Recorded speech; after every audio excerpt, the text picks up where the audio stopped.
If you don't have a lot of money and you want to start a business, then this is the video for you. In this one, I'm going to be breaking down what I would do to get out of being broke as quickly as possible and the best business model that I would use to make this happen. I'm then going to share with you a strategy for scaling and raising your prices and making more money with this particular business. And if you stick around to the end, I'm going to be sharing with you the biggest thing that differentiates the people who ultimately succeed versus the ones who don't succeed and end up failing and staying broke pretty much forever. So if you're somebody who takes this serious, you're definitely going to want to hang out until the end. But if not, then you can just go ahead and leave right now. But if you guys are ready for that, hit the thumbs up button for me and let's go ahead and jump into the video. So I got a DM on Instagram. I don't typically answer Instagram DMs. However, if they are good, I will answer them in a video just because I get so many of them. I also get so many YouTube comments. But if you guys have a good question, leave it down in the YouTube comments. I do include those questions in a lot of my videos. But this guy says, okay, Justin, please help me figure out my life. LOL. If you were to start a business with little to no money, which would you look at the hardest? Number one, pressure washing slash soft washing, or number two, parking lot striping.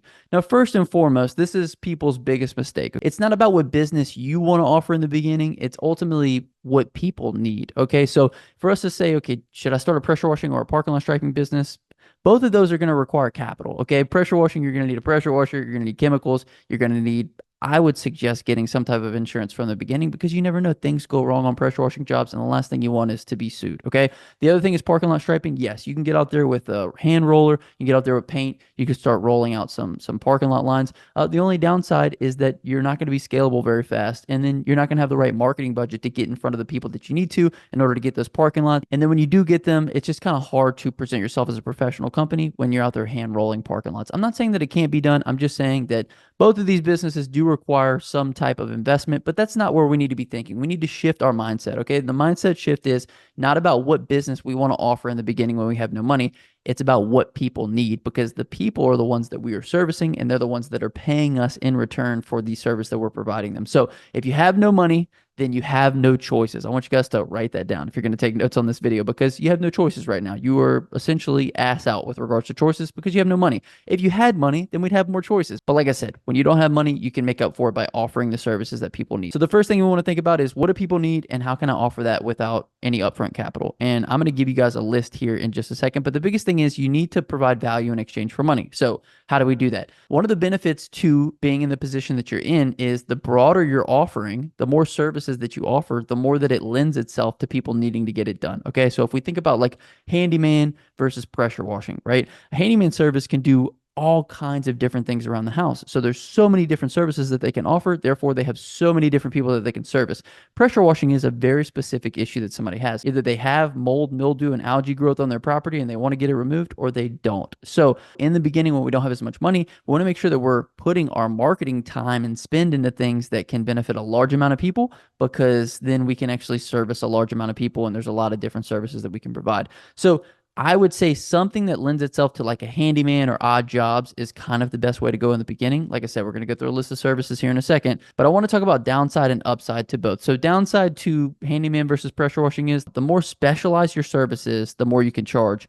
Now, the more broader your services is, the cheaper that you're going to have to charge in the beginning. And that's okay because like I said, you don't have a lot of money right now. You don't have a lot of choice right now with regards to what you can offer. So let's go as broad as possible with our service list and let's try to just service people and make money. And an example of this is like for pressure washing, right? Roof washing is very specialized service. You need the right equipment, you need the right insurance, you need the right knowledge in order to perform the job. Therefore, when somebody needs a roof wash, you can make $1,000, $1,200, $1,500 on a roof wash. Now, on the other side of that, if somebody needs a light bulb change or they need some weeds pulled out of their garden or whatever the case may be, those are much broader services. Much more people can do it. You don't need to be as specialized for those, so you're going to get paid a lot less. However, we're going to talk about when you get to the scaling point of this business, how to kind of transition from that. Now, the upside for being in this predicament that you're in is your marketing is cheaper for broader services because there's more people that can actually benefit from them, as we discussed earlier. Now, you might be thinking, Justin, I don't really know how to do anything, and that's what YouTube is for, okay? That's what trial and error is for, right? I mean, you probably shouldn't be trial and erroring on people's houses. However, it's okay to learn how to do something on YouTube and then go do it for somebody. So let's kind of go through the list real quick, like walking dogs, okay? Like you don't have to be very specialized to walk a dog. pulling weeds, trimming shrubs, window cleaning. We actually had a guy who watches the channel who started a window cleaning business for like $37, ended up making like he said 25 grand over the course of a summer. So huge potential there, huge upside with regards to how much you have to invest versus how much you can ultimately make. Another one is putting together furniture, changing light bulbs, junk removal if you have a truck, putting up Christmas decorations, taking down Christmas decorations, putting them back up. Really, it's all about how creative can you get with regards to your offering and how bad do you want it? Because if you want it bad enough, then you're going to figure out a way to do it. And if you really want it bad enough, then you're going to get creative enough to offer the services that people need. So first and foremost, we're going to start with a broad offering. I would say doing odd jobs is a great way to go because that way you open yourself up to all the different possibilities of whatever people need. You can service them and you're not closed off. If you go, I'm a pressure washer, they're going to say, okay, great. Then you can't do anything that involves landscaping. Or if you're a pressure washer, then you can't clean my windows or whatever the case may be. So odd jobs, let's make it super broad. We're going to charge less for them, but we're going to appeal to a lot more people. Now, I had a buddy who a few years back reached out to me. He had found my channel. He was doing some odd jobs, and basically all he was doing was posting to Nextdoor and Facebook groups, and he was doing all kind of, things that we just mentioned, right? He was putting together furniture for people. He was hauling things off for people. He was changing light bulbs. He even got some very weird requests. However, when, you put yourself in the position to do these odd jobs, then you're also in the position to turn them down. So, he would say no to some things and he would say yes to other things, and he didn't have himself closed off to the services that he could provide. Now, once you make money, then we can close down some of those services, and we're going to talk about the scaling aspect here in a second. But like I said, it depends on how hungry you are. How dissatisfied with your current situation are you? And that's going to kind of determine how quickly you're going to be able to move through this whole process. So if you're super unhappy with your current situation, you could technically start going door to door today. Like if you woke up and you started knocking doors for the whole day and you say, hey, I do odd jobs. Is there anything you guys needed done around the house? And you just knocked like 500 doors, you wouldn't even be able to get to 500 because I can guarantee you would hit like tons and tons of people that are like, oh yeah, we've been looking for somebody to take care of this, or do you blow leaves, or can you pick the leaves up, or can you do a cleanup around here, or I needed this hauled off, whatever the case may be. People need things done. Oftentimes they don't know who to call for certain things because maybe there's not a number, maybe they've tried to call contractors in the past to take care of little things, or maybe they just haven't found the time to get to it. So if you're super hungry, go door to door, say, hey, I offer odd job services, is there anything I can help you guys with today? And if they say no, say, great, do you know anybody that might need this service? No? Okay, great. Here's a card. If you guys think of anything in the future, please get in contact with me. Like, how hungry are you? I guarantee there is just like thousands and thousands, tens of thousands, hundreds of thousands of dollars behind these doors doing things that people need done.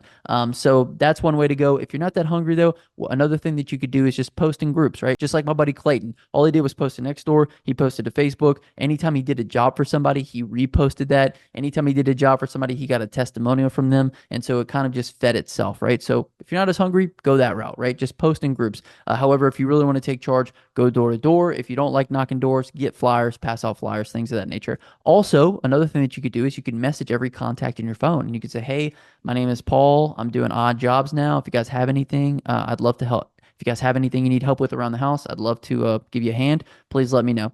And just message every single person on your phone. Go on your Facebook page. Message every single one of those people. Say, hey, I'm doing odd jobs. You guys need anything? I guarantee you people need stuff. And you don't even need money to do it. Like, people will call you up probably and say, hey, I need pressure washing done. I got this little rinky-dink pressure washer in the garage. You could use it if you need to. And you'd be like, great, I'll use your pressure washer to pressure wash whatever. My little brother, whenever he first got started with lawn care, he would have people reaching out to him all the time and says, hey, I have a lawnmower. I just don't feel like cutting my grass. Can you come cut it? And he's like, absolutely. I'll just come cut the grass for you. And so it's like, when you have no money, you have no choices, go broad on the services, figure out what people need, offer services that fill those needs, and then get paid for them, right? And then once we start getting some of this money, once we start getting some of these customers, then we can reinvest into our business. Then we can get more choosy, because then we can say, okay, I'm going to get good pressure washing equipment. I'm going to market specifically for pressure washing, and I'm going to actually pay for the knowledge and information that I need to perform the service correctly, so that way I don't mess anything up. So all it is on the front end, getting the work, getting the money, and then reinvesting and reallocating that money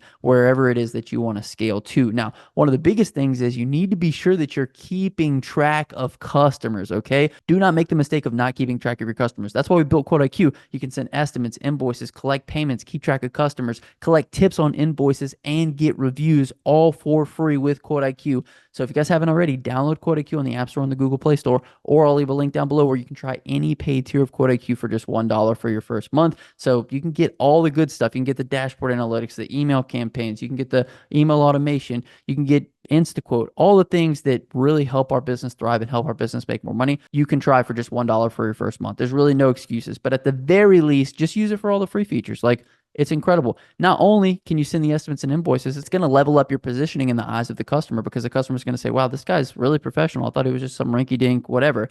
And you'll actually be able to charge more for that. People will treat you different, and it's just going to elevate the status of your business. So, highly recommend you guys see everything that we're talking about in this video. Do not lose track of your customers. There's something that you worked so hard to get. You want to make sure that you keep them. And then every so often reach back out and say, hey, Miss Sally, I know that we did your whatever it was a couple months back. Is there anything else that we can help you with today? That's another beautiful thing about using Quote IQ. It tracks every single estimate and invoice that you send within the app so that we are always aware of what you charged and what services you provided and when you provided those services. So that way you're not going back through your phone and scrolling through trying to figure out when you sent this to who you sent it to and find the number and can't remember the lady's name.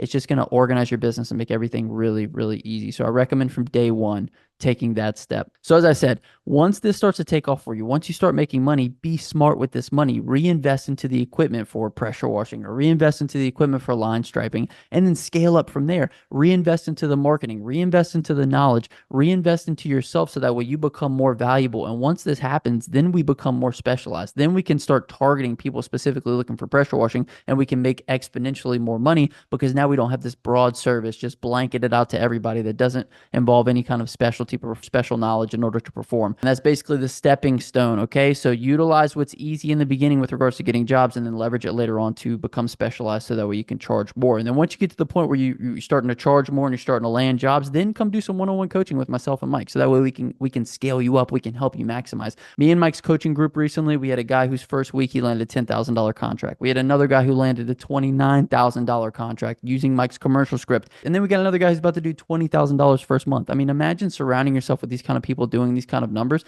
and us giving you the information that's going to take you to those numbers as quickly as possible. So if you guys are interested in that, it'll be the first link in the comment section and the description. Highly recommend if you're to a place where you can actually invest in yourself and get proper coaching, it's the way to go because not only can I hold you accountable, I can give you homework, I can also give you the blueprint on everything you need to be implementing into your business week in and week out in order to maximize. So be sure to check that out if you guys haven't already. So we just have to get the ball rolling. Now, the biggest differentiator, like I said in the beginning, I was going to tell you guys this, the biggest differentiator between those who are successful and those who are not is simply momentum, okay? When you have some, you'll be absolutely unstoppable. Once you start landing jobs, once you start getting customers, once you start moving in that right direction, you start asking for the referrals and people just start recommending you because you do such a good job for them. You'll now start to get momentum. You'll start to notice that things are coming to you, jobs are coming to you, customers are referring people to you, things are going to fall in place. It's going to feel a little bit more effortless. Obviously, there's going to be hiccups in the road, but it'll feel nothing like the beginning when you had absolutely no idea which direction you should go in. It's going to be more obvious what the next step is, but essentially you have a battle to go through first and foremost before you can get to that momentum, before you can get things rolling in your direction. And that battle is against yourself. It's against everyone's expectations of who you are and who you've been up until this point and who you ought to be, or whether or not you're somebody who even feels like they're worthy of having success. Because I'll be honest with you guys, if you're watching this video and you made it this far, you're probably in the top percentage of people that are going to be successful because you're actually taking the time to listen. And then whether or not you take action on this is a whole other thing. But most people are going to self-sabotage themselves. They cannot allow themselves to be successful. It's too far removed from the comfort zone of where they normally operate, which is unsuccessful, unmotivated, not taking step in the right direction. So it's too far removed from where they want to go to where they currently are. So you need to make a decision and you need to make it today. Either you're going to move or you're going to stay in the same place. Either you're going to make the decision, you're going to take the actions, and you're going to start building this so you can get to that momentum, or you're just going to stay the same, or you're going to be like, hey, I'll start in the spring, or hey, maybe next year. It's not my time right now, whatever the case may be. You're just making excuses for yourself. So the word of the day is your choice. Either it's I'm in or I'm out. Either way, I'll hashtag you're a real one. I think the biggest thing is just knowing, are you somebody that's going to do something or are you somebody just going to talk about it? You know what I mean? And I like to do business and I like to be friends with, and I like to hang out with people that are people that do things. So highly recommend you guys do the same thing. Surround yourself with those kind of people because it rubs off, and when you get to a place where you got a lot of momentum, then you become really dangerous, and it's a good place to be.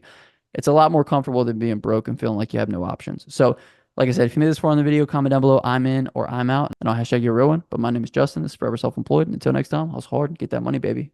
Peace.